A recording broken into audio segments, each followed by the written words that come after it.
untuk kita kata aku ni kira ikut je lah. Tak boleh. Ikut biar ada asas. Ikut biar ada asas.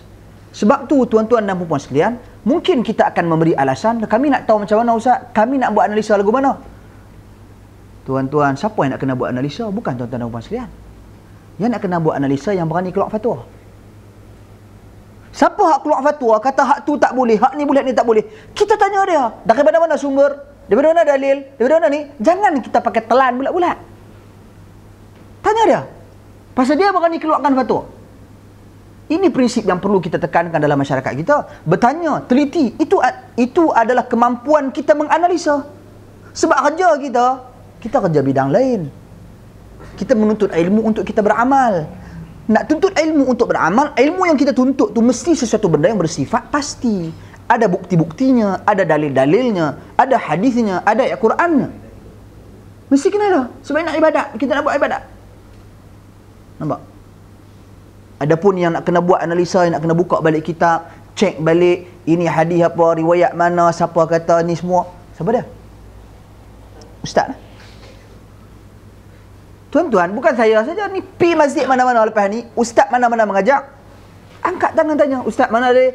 Kitab apa ustaz pakai? Jilid berapa, muka surat berapa, apa semua ustaz ni? Tak apa, walaupun dia tak mampu jawab hari ni, minggu depan dia jawab. Cerita balik apa dia? Kita lah yang akan membantu mendidik ustaz-ustaz kita.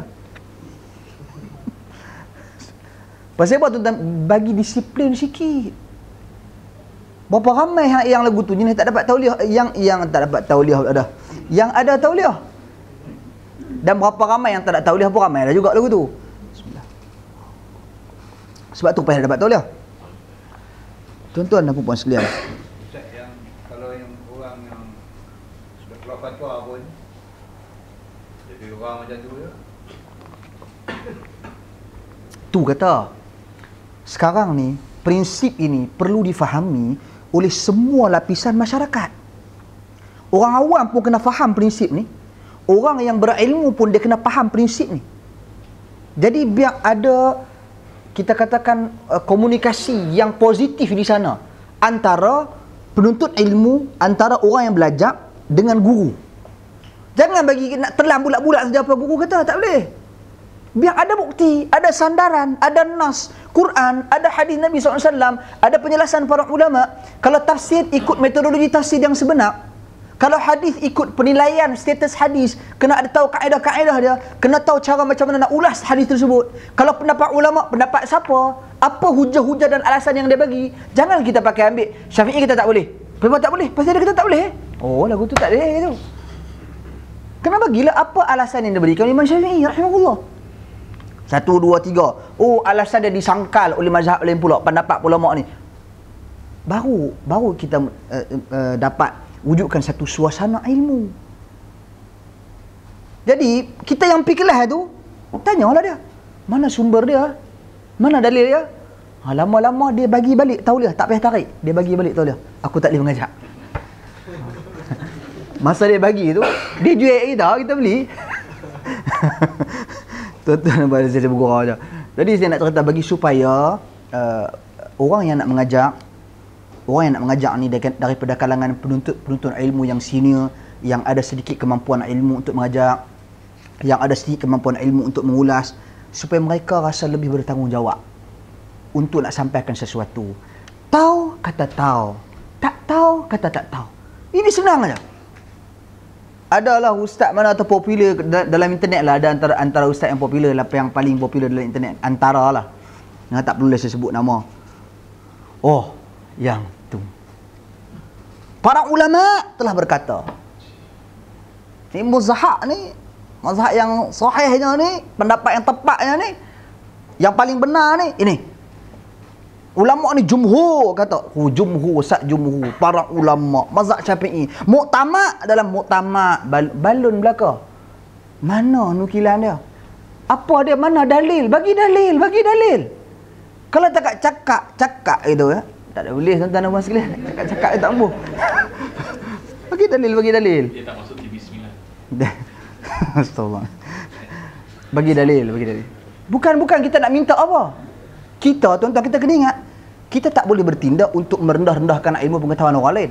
Ada ilmu, masing-masing ada ilmu yang dia tahu, masing-masing ada ilmu yang dia tak tahu. Kongsi seorang sikit, share seorang sikit.